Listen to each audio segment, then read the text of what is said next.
I'm from North Philadelphia, the Badlands. Now, you still reside in Philly? Yeah, been traveling a lot lately though. But yeah, definitely go right back to the trenches. What was it like for you growing up in Philadelphia? Can you paint that picture for us? Uh, me as a child, my mom working 3 jobs, coming from Dominican Republic, not knowing too much English. That was a little hard, but I feel like it made me, you know what I'm saying? Made me harder, made me go harder, made me stronger, smarter, street smart, because it led me to the streets. My mom was working all the time. I found myself on your latest block, as you could say, and nothing. I just feel like it just made me a better person than the way I am. But Philly, it get dark, man. If anybody know my area, there's a lot of stuff that goes down, man. A lot of shit go down. Not so long ago, I could recall some kids shot at some kids. 14-year-olds get shot. You know what I mean? Shooting 14-year-olds and stuff like that. Like my neighborhood, man, it's just straight savage mode, man. Rough upbringing for you? Yeah, my mom worked hard though. Don't get it. She didn't. We didn't have the latest Jordans, but we had the roof over our head. She maintained. She worked 3 jobs. She made sure we was good. She made sure we had the things we needed, not wanted. And man, like I said, man, it just made me a better person. Make me look at life different. Especially her taking us to Dominican Republic since I was a child. That really opened up my eyes. Cause that humbles you even more. You know what I'm saying? You see people that don't even got Jordans, don't even got shoes, like, you know what I'm saying? So yeah. Now, financially, the way you described this environment, I'm assuming poverty here, as far as financial class you were in growing up. Yeah. Was your family ever able to move into a higher class financially during your upbringing? Were you able to move from maybe poverty to maybe lower middle class at some point? Yeah, you could say that somewhat. Things got better throughout the years. As I was, getting older, I went and, did my own little thing, went and got my own money. My mom had to take care, didn't have to do as much. And, I could help too also. I would bring money to the table, here, this bill, that bill, you know what I mean, stuff like that. But I stood around the neighborhood for a while, for a long time. So, I still, be around sometimes here and there, but I'm mainly in the studio all the time, working. Now things are different. Yeah, things are way different now. And my mama proud of me, you know what I'm saying? So big up on that. Now, reverting to some of your past here, and it came to, you mentioned chipping in with some of the bills and stuff. Was that something you took upon yourself or you were asked to do so? I took it upon myself. I just felt as though it was right, not having a dad. Me and my brothers, I'm the youngest out of 2 older brothers. We, we just felt as though, we had to hold moms down regardless. I had a step pop, of course he helped out. But, at the end of the day, we still try to, we were growing up. We was doing what we was doing in the streets. It's only right. Instead of us going to buy some sneakers or whatever, help out with moms. If we stay in there, pay a little bill, stuff like that. But, yeah, she didn't ever have to ask. We just, majority of the time we did it. What happened to your father? My father, from what I was told, he had got shot by one of his friends. When I was still in the stomach. I don't these are just stories they told me. One of his friends shot him, and yeah, honestly, that's what I know. And he was a good guy though. I know that. You know what I'm saying? So I can't really speak on too much on that, and I don't really know too much. But that's my. At the end of the day, a father's a father. And I love him, even if I ain't even meet him. But I feel like he's one of my main guardian angels though, looking out for me every day though. Now, just curious, did he ever do music himself? Did you know of any knowledge of him doing the music side of things or no? No, honestly, I'm gonna keep it real. Us Latinos, I think any song come on, we wanna dance to it. But me knowing, like, if he was any type of artist or played any instruments, I really don't know. I don't really know that.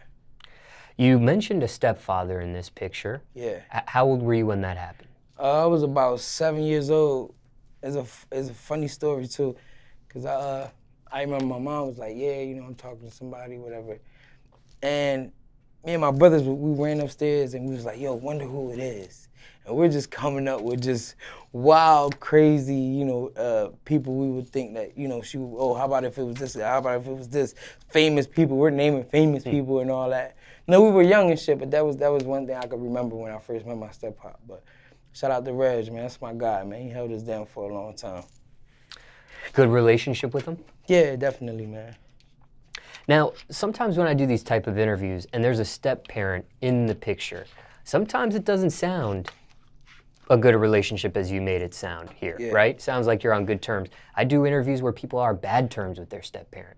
Right. Why not a bad relationship for you? Why did things not be the opposite from other interviews I've done with people in your case? One thing I could probably say is, like I said, it's just my two brothers and my mom and me. So it's not like it's like a big family and stuff like that. So, we tend to we hold our own, like we love each other, you know what I'm saying? So when it's just us in there, and on top of that, he came through for us.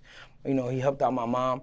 He, you could say he was probably the first one to take us to Davis and Buster's and stuff like that. Just take us out of that little box. You know what I mean? We were just living in and all that. But shout out to Reg, man. He's a good guy. And on top of that, he stood in his lane. He never disrespected us and none of that. He told us things that later on I realized was true. You know what I'm saying? So, yeah, shout out to Reg, man. That's my guy right there. Now, growing up the way you did, you mentioned the block, you mentioned the streets. I'm assuming street activity is what you got into at one point of your life. Right. How young did that start? And first time, I'm gonna keep it real, first time I was messing around, I'd say I was probably like 14. 14 years old? Yeah, 14, 15, around that age. Because I remember about 16, I had my own, about like 15, turning 16, I had my own car. I had an all-black Honda, black Doves. I had speakers in there. So I knew I was already in the mix. And I remember that because that was my first car. What type of street activity did you get into back then? Regular Philly stuff, man. Street shit, Just fucking, you already know, man, your latest block, you walking from school, you see the cats on the corner and all that, man. You want that type things. And, like, my situation, like, just wanting to do better. Like, just seeing my mom working 3 jobs. And I didn't feel right asking her for no $200 or $100 for some sneakers. Like, it just didn't feel right. She breaking her back just to even give us that home and some food. So, I just took it upon myself. It was bad decisions, but I feel like I said, man, everything I did in my life, I feel like it just led me up to this, you know what I'm saying? So, regular Philly shit, man. Back then at 14, was it a friend or family member that put you on to whatever it was that you got into? Yo, honestly, it was a friend. And I wasn't really sure of it at first. But first time I did it, that shit was so fast. Like, I was just looking at it like, damn, it's just crazy. Like, you come from like not even having $1 or just looking at a $20 bill when my cousins or my uncle would give me one, and I just, like, you know what I mean, to making that like it ain't nothing. So, yeah, it was my man's. My man's, he had put me on, and I ain't looked back since that day. I just went all out until like I turned like, I think it was like 17, 18. I got sent up to juvenile, Abraxas for not going to school because I was cutting so much to grind. And yeah, definitely, man. Ever since then, I just left that shit alone. I just rocked out and just fell back, got a job and all that. And that was my next question to you with the job. At 14, and I know different cities, different states, they have different rules on how things work. Yeah. But back then at 14, could you have gotten a job that young or no? I mean, honestly, I'm gonna keep it real. Like, when I say 14, it was probably like the end of my... 14, 15. Then. Yeah, like, okay. It was like towards the end of my 14 turning 15. Because before that, I was already working at a garage right around the corner from where I used to live at. You know what I mean? Shout out to 2nd Street, Ronnie, South Salud. I used to work at a tent shop on 2nd Street and a car wash over there and all that. I used to help around the garage, wash cars, tent windows, and all stuff like that. I was always hustling since I was a little kid, man. I ain't really like being broke, you know what I'm saying? I always wanted to get mines and do better for my mom and shit. So, but yeah, definitely, man. I was always working when I was young, and then, the street shit happened. I opened up my eyes, realized, like, man, I'm cool. Like, it ain't even looking the same how I used to. So I went and got a job. I was doing custodial work, and yeah, I started doing custodian, and I just left that alone too, man. I just felt like I was just, it wasn't for me, man. I just felt like, man, I can't, like, this ain't supposed to be my life. Like, I felt like it was just a bigger thing in life for me, man. Like, I couldn't really see myself really doing that. No offense to the custodial workers. I'm just saying, like, me personally, I just ain't had it in me. How big was gang activity back then in Philly?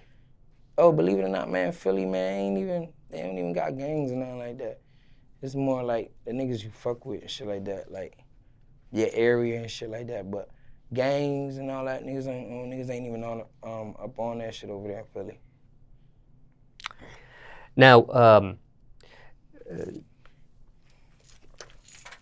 when you did get involved in street activity, hid it from your parents, I'm assuming. Yeah. I remember the first time my mom found some shit under my bed. She snapped on me. She threw that shit in the toilet. She snapped on me. She was mad as shit. She ain't believe it.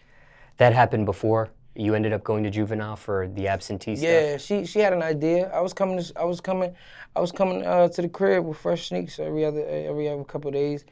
And on top of that, like I said, I had my car. I had an all-black Honda. She didn't know I had the car. So one day I go to school, and I park my car, and the principal see me. I used to park it on a little block, and the principal seen me. The principal goes to the office, whatever, and he calls me over, and I was smoking weed at the time, and he smelled the weed on me. Took me right to the office, called my mom up. My mom came. He done told her about the car, the weed. He done put all this stuff out. Mind you, my uncle just passed away in Puerto Rico. Like, it was just, everything was just bad at that moment. But, yo, believe it or not, that made me and my mom close. I told her the truth. I told her everything. You know what I mean? I just kept it real with her, and she just kept it real with me and told me, like, you know what I mean? You way better than that. You know what I'm saying? Like, she broke it down to me, but I honestly, man, the principal, he really put me and my mom like this. Like, I don't even hold nothing back from my mom now. You know what I'm saying? Mm. Now, did it ever come to a point, because I know, because you mentioned you were in school, so you were like 1 foot in, Yeah. and 1 foot in street activity at one point. Right. But I know sometimes when I do these type of interviews, sometimes kids that are in street activity can get so consumed by it. Right. They make a certain type of money from it. Maybe more than other students doing jobs, maybe even more than the teacher teaching them. It comes to a point where they just get too consumed about it, they don't feel like they need school, they drop out. Bro, shit, that's facts. You graduated high school? Yeah, I actually, in juvenile detention, I took, when I was at Abraxas, they made me take my g.e.d. Ah. And that happened. And yeah, man, message to all y'all. Listen, man, honestly, it's cool and all at the moment in time. Like, I respect it. I done been through it, you know what I mean? Like, you gotta do what you gotta do.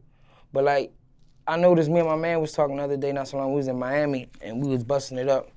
And we were just talking about regular, you know, stories in the hood, the past, and how this one with that one. And we came to find out every single person we named either dead or in jail. I used to look at it like, man, whatever.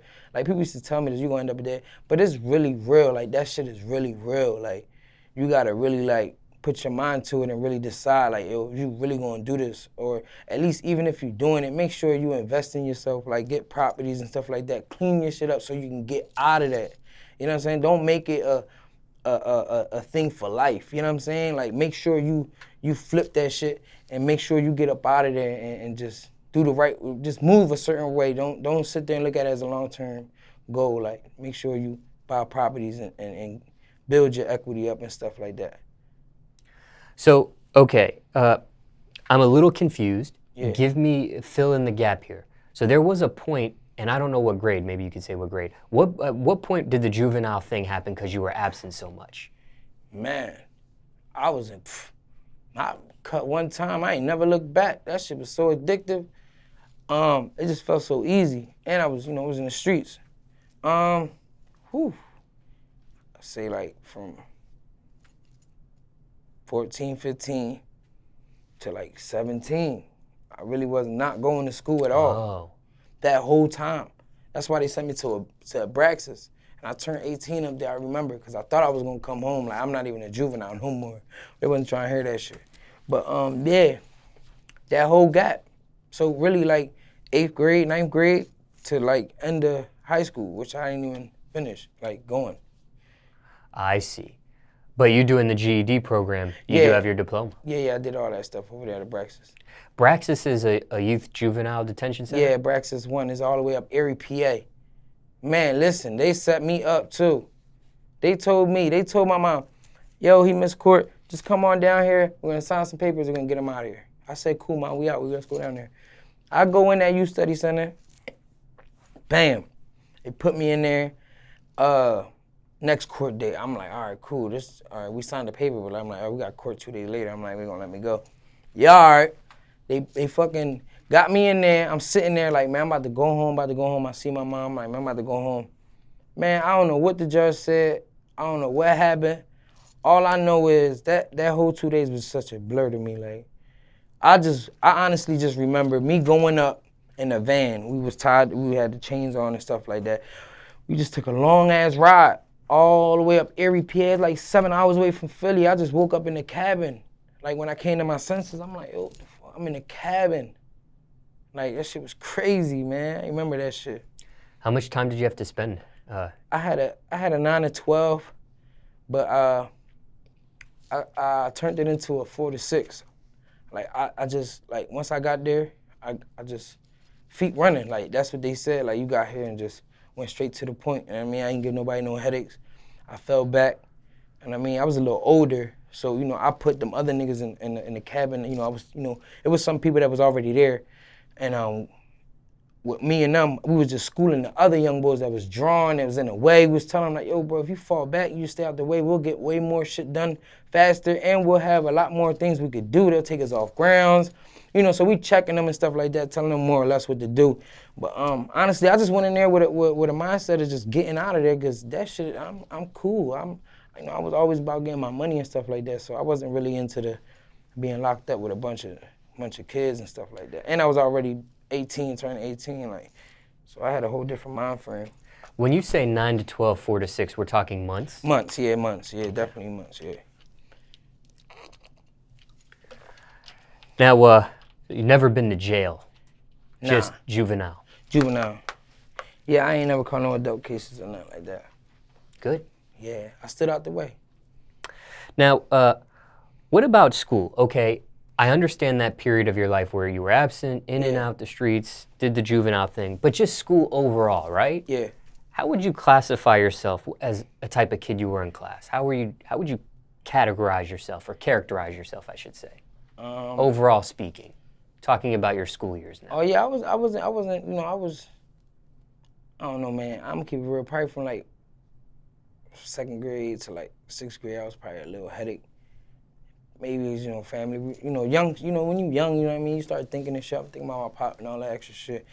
You know, just think about life and shit like that. So, you know, I was probably like a troublemaker here and there, not really like bullying or nothing, but, you know, just a hard-headed little, you know what I'm saying? Like just drawn in a way. But other than that, grades was all right. You know, I was playing around and stuff like that, man. I really wasn't really focused. There was a lot of stuff going on, but I straightened all that out, though. Now, also, too, in your school years, did you guys ever have school uniforms? Yo, honestly, for real, I was going to school at one point when we didn't have no uniforms. But then that shit just changed. Like, they changed all that shit because niggas was getting bust on and all that. Niggas grinding niggas up in school. Niggas better not come in with them fake Jordans and shit. Like, niggas go to flea market, coming in with them fake-ass Air Force. Niggas was grinding niggas up. Now, I remember during this interview, you had mentioned that, you know, you wanted a pair of shoes, like $200 shoes, didn't want to ask your mom for money for that. Do you think if you did have school uniforms, maybe you wouldn't have wanted those shoes, or that may have not driven you to the street activity side of things, or no? I don't know, man. You gotta understand, man, we in the environment. You know what I'm saying? Like, we in the middle of the jungle. Like, you can't even, like, it ain't even about the shoes and none of that. It should just be around you. Every friend you got, everybody you know, you know what I mean? They getting that money, and you just feel like it's just so accessible, bro. It's like literally right there. You could probably walk up to the corner store and that block is probably popping, and you got a chance to really go out there and make some money in and out. You know what I'm saying? So it's really more on that end, but I feel like even if it was, like, it was still, because people would go to school with dirty uniforms and still get bust on and shit like that. You know what I mean? So it's just the environment we come from. So maybe even somebody with dirty school uniforms, that would signal that maybe they didn't have enough money to have clean uniforms like others. Right. Or have enough uniforms. Or certain ones. All niggas used to come to school with them Dickies. They was the shit. When I come in with no uniform pants, they ain't got no Dickie sign on there. Niggas was awesome. It was crazy, man, growing up. So you did have uniforms at one point? Yeah, we did. That's what I'm saying. I was explaining the fact that in the beginning, I remember there was a point where we didn't, and then they changed it because they were, making fun of kids, and they were like fed up with there was a lot of fights and bullying came involved and all that stuff. So, yeah, I remember we turned it into uniforms. Yeah. So all in all, since you've experienced no uniforms and uniforms, are uniforms a good thing in schools or no? Do they help at all? Like I said, it does. I mean, honestly, me personally, I really think it doesn't matter because you could have a certain brand of khakis on and they're gonna still grind you up. I mean, bust on you, make fun of you. Yeah, that's what we say in Philly, mother, grind your ass, all right. Do you think if everybody had exactly the same company and the same khaki, the same color, would it then the dirty effect come in? Got you. Like, bro, it's just crazy, man. And then Philly, man, that's just, at one point it was like a cool thing, like, bust on niggas. Niggas was grinding each other up and all that, you know what I mean? Busting on each other, stuff like that. Lunch, in the lunchroom, like, niggas used to, shit crazy, man. How young did music start for you? Music always been in my life, man. Like, I wasn't really recording music or rapping or anything like that. It was just, music was always in my life. I used to my mom used to take us to after school programs and I would attend dance classes and shit like that. I used to like break dance and shit like that, dancing and all that. So I was always into music and like I know how to dance bachata music. I was raised around Latin side, side stuff like that. So I was always around music and I loved music since I was a little kid, you know what I'm saying? I just ain't know I would be an artist or I would be even taking it serious, you know what I'm saying? So yeah, that happened. But it worked though for me. Ever do band or chorus classes in school? No, I remember I ain't never done none of that, but my music teacher one time tried to put like a little choir together, and that didn't work. I was cutting, man. Did you freestyle or battle other classmates while you were in school? No, I never even really did that. You know what I really was, though? I ain't gonna hold y'all just for now. Remember, I was the boy with them quarters and them tables, though. I was beating on the table all the time. So more of a producer, it sounds like, than a rapper. More or less, yeah. Ever participated in talent shows growing up? Talent shows. Yeah, actually I did. Like I said, we were in the after school program. Okay. I used to be in the dance class, and we used to have, like little performances and stuff like that. Performances, but that doesn't necessarily mean a talent show. Yeah, but when we had talent shows, I would come out dancing and stuff like that, though. So like, I was like, I don't know, maybe you know what's crazy? That's probably why I don't even like be scared to perform or none of that. Like even when I first started rapping, I first performed, I wasn't even scared. Kind of used to it already. That's crazy. Yeah, I never even looked at it like that. Now, never had a song, never recorded while you were in school. That came later in your life. Yeah, that came later. Got you. What about sports? Ever played any sports growing up? I went to boxing for like 8, 9 months, 10 months. I was in boxing and all that. I was in boxing. I did track, but then asthma kicked in. I caught an asthma attack. I gave that shit up. I said, fuck that. Never did, go ahead. What else? Basketball, man. Honestly, I don't want to pick me up on a 3-on-3. I'm shooting threes. That's the only thing I know how to do is shoot threes, and I'm praying they go in. Yeah, but I can't play no basketball, man. None of these sports you did varsity in? Nah, no. Now, sometimes, well, I don't even know if you even had this. Because you were absent so much, did you even have a picture in the yearbook, like senior year? Did you? That's crazy, bro. Like, honestly, no, I don't. So no senior superlatives for you either? I'm serious. You can look it up. Edison High School, Juan Vasquez was not there. You get your GED. Is there any thought on furthering the education after that? Nah, I just felt like I got that out the way. You know what I mean? It's messed up to say, but I've been around a bunch of people who ain't even have nothing and become surpass a lot of people without it. So, like, and I ain't gonna hold you, I always felt like special. I always felt like, you know, I had a calling in life. I didn't know what it was gonna be, but I just felt like, you know, I don't know, it's probably just what I believe. I believe in the laws of attraction, so I learned that since I was 14 years old. So, like, I just felt like I had a bigger purpose in life. So, No regrets on furthering the education. nah, no regrets on it. Just curious there. Back to, there was a time where you mentioned some jobs. Yeah. Were those the only jobs that you spoke of in this interview that you had, or did you have any other jobs aside the custodial thing and the car wash thing? The car wash thing, I could say it ties in with a lot of stuff because I did. The owner of the garages, you know, sometimes I'll tint windows, help tint windows. Sometimes I'll clean cars.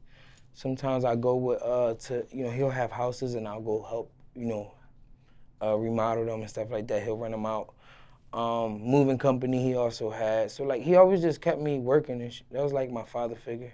Rest R.I.P. to Ronnie, man. That's my guy right there. I know you didn't like doing the custodial stuff too much, as you described earlier, but were any of these jobs that you did, car wash, whatever, were any of them tough? Tough? Were any of these jobs you've done in your upbringing tough? Yeah.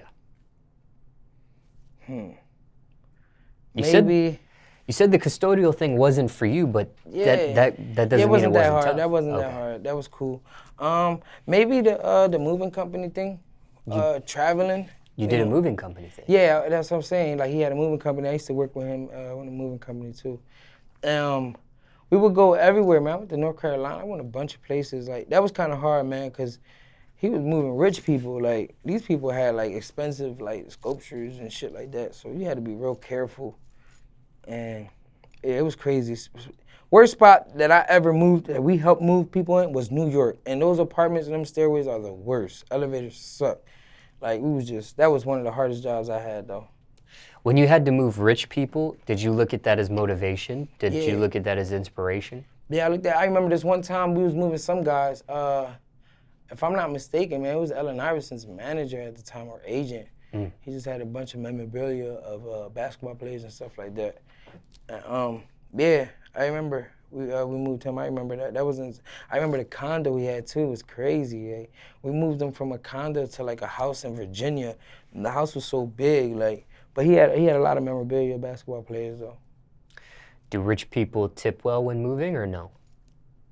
Yeah, depending on who else working with us. Cause like I don't know, like it depends on how the whole vibe is. Some people look at the bill as if it's already plus tips in there. Cause it might just be expensive, you never know. And honestly, man, you know, it's cool for tips and all, but I don't be pushing for that, man. Some people be kind of like already pushing it, so. But I remember this one person tipped the shit out of us one time. I was kind of happy about that. But I was never the type to be like, oh, yo, did they tip us? Like, you know what I mean? Because the guy would look out for us. He would give us, it was a good money. Oh, that's another thing. I used to work for somebody else too. But it was, you know, it was crazy. It was in the same garages, but you know, the owner of the first garages, he had passed away, so somebody else wound up getting it. And I was working for him too in a waterproofing company. Now that was hard also. We had to get under houses, waterproof shit. Like that shit was crazy, man. Yeah, that shit was crazy. Is it customary to tip? Like, should people, when they get their stuff moved, should they tip, or it's on them to do it or not do it? It's really up to them. Like, I feel as though it's up to them. You know what I mean? You can do what you want with your money. But you know, if they get you out of there fast, if it makes it easier for you and you feel as though, like, oh my God, I thought it was gonna be done by this, and you know what I mean, then yeah. But if it's just like regular, then I mean, I don't know. It's up to them, man. Ever broke anybody's stuff moving? Nah, honestly, I never did. I was real careful about that. That shit get taken out your check. And I need my check. Any crazy stories in any of those jobs you did? Anything that happened out of the norm while you were on the clock or off the clock? Man, garages, I got a million of them. You said what? Did any crazy stories happen? Crazy stories? In any of your jobs that you've done? One of the ones I remember the most was working at the tent shop on 2nd Street in Philadelphia, whatever. My uncle, I call him my uncle, but he had a tent shop. He has a tent shop still to this day. I remember one time I was working there and Meek first time. Meek Mills, he came by there. He used to come there. He came there the first time he had got signed with Rick Ross. He had came over there in a Camaro. And I guess his nephew or somebody left a wallet in there. I was cleaning, I found it. Turned it into my, I call him my Uncle Sasalu. I turned it into him and he called him and I remember Meek came. And that's the first time I met Meek Mills. And he came by a bunch of times after that. Dion Waiters came through there a bunch of times. I met a lot of celebrities in that garage, that 10 shop. Now, since you've become a recording artist, you've seen Meek or met Meek in these times. Yeah, I met Meek on the album signing. I have previous history, and I know like people around him. So did he or does he remember of you in those car days? Honestly, I never even asked him when I seen him. I seen him probably a couple times, probably like 4 times, 3 or 4 times after the 10 shop situation. No, I never even asked him. I never even brought it up. I don't even know if he does. Would be curious to see if you remember. Yeah. Now, these jobs that you were a part of, it sounds like the custodian thing you had quit. Or were you fired? Nah, I wasn't even fired. The funny thing is, man, I fell, broke my nose, and we actually, I had to sue these people. Like workers' comp, or? Yeah, I had to sue them.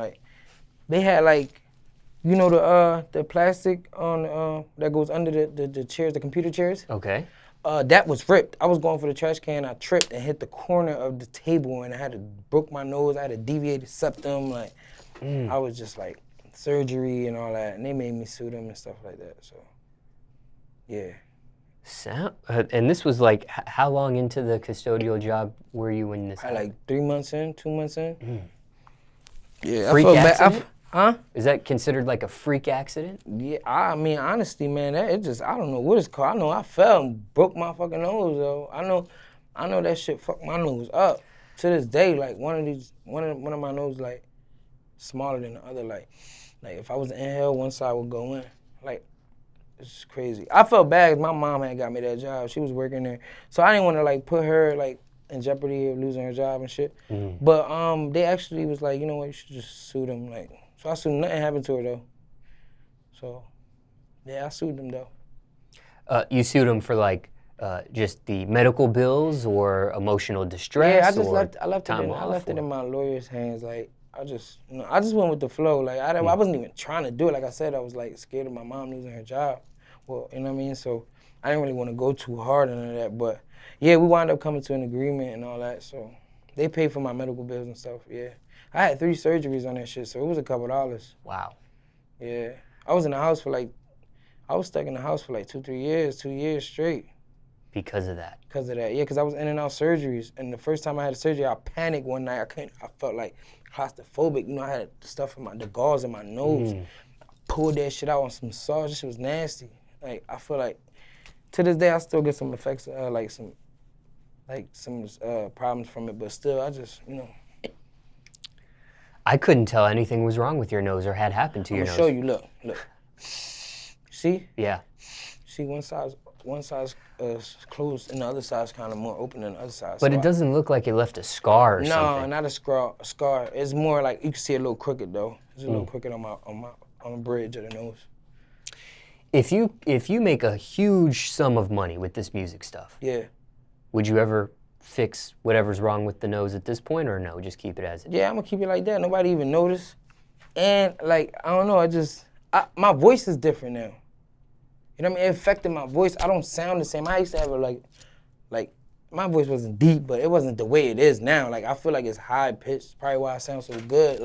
My auto-tune, for real. So do you like your voice now better than it was before, or? Yeah, I sound way different though. I keep it real, I sound way different. And the other jobs you did, like the moving job, the car wash stuff, did you quit those or get fired from those? No, in time I grew out of it, man. I was in the streets. We was getting a little $70 a week. You know what I mean? Probably a pair of sneakers and shit like that. But I left it alone. But they still family. I still stop by there. I still see the garage. I still go over there, help out sometimes if I have time. I still take my cars over there, take other customers' cars over there, stuff like that. You mentioned you do have 2 other siblings. Yeah. And you said you're the youngest? Yeah, I'm the youngest out of 2 older brothers. Is that hard or sweet being the youngest in the Man, family? it was hard as shit, man. The youngest brother, like, What does the youngest brother go through? What do they got to deal with? hell, sitting there, man, you know, you ain't never right. They always, you know what I mean? Like, you ain't never right. You know what I mean? They push you around. They want to make sure you tough. You ain't no bitch. You know what I mean? So, stuff like that. You know how it go, man. Any advice to somebody watching that's the younger brother of their family? Yeah, just listen to what your just listen to what your brothers say, man. They majority of the times, you know, they probably old, you know, they older than you, so they done probably, you know what I mean, been through it already and stuff like that. So don't look at it in a bad way, because my older brother used to be real hard on me, but I appreciate him for even being like that, because I ain't, you know what I mean, I don't let nobody say nothing to me or do anything to me. I know how to defend myself. You know what I mean? So, yeah, just take heed to what your older brothers say, man. Don't take it so personal. At the end of the day, it's your brother. You know what I mean? I love my brothers till I die. Like, that's some of my best friends. They actually was the ones who made me start doing this music shit. Did they ever get wrapped up in the streets like you too, or no? Yeah, it's crazy, because I was the first one in the streets, and they was in school, they was playing sports, and they used to be like, oh, you ain't gonna be shit, you ain't doing shit, you ain't doing nothing. And, like, you know what I mean? Like, it's crazy, because it wound up doing a whole, like, it just went, like, it just flipped. Like, they wound up going to shoot, and I started, you know what I'm saying? Like, it's crazy. Like, it's crazy. They got you to do music. Do they do music themselves? Nah, they don't have no type of rhythm. Listen, you know how many times I told them it was rap? The worst. They the worst, man. They the worst. They got a good ear, though. They got a good ear, because I ain't gonna hold you. My brother called that first hit. My brother Che called that first hit. I remember one time we was driving, I had a Trailblazer SS, and I had a system in there. That's when I first made my first night shift, my tape, my mixtape. And we was driving around. We waited till it let out, when schools let out. And I was just driving around the whole neighborhood playing the music, and Back Up Off Me got the best response from everybody. It's like they already knew the song. It wasn't even out or nothing. So he even called it. He was like, yo, this gonna be the one. And he was right. Shout out to my brother Che, man. And you said they got you to do music. Was that something they suggested you to do, or they pointed you into that direction to do so? Yeah, they just always told me, like, yo, you talented, nigga, like, do music. Because, you know, what I used to do was I used to just freestyle, just playing around and shit like that.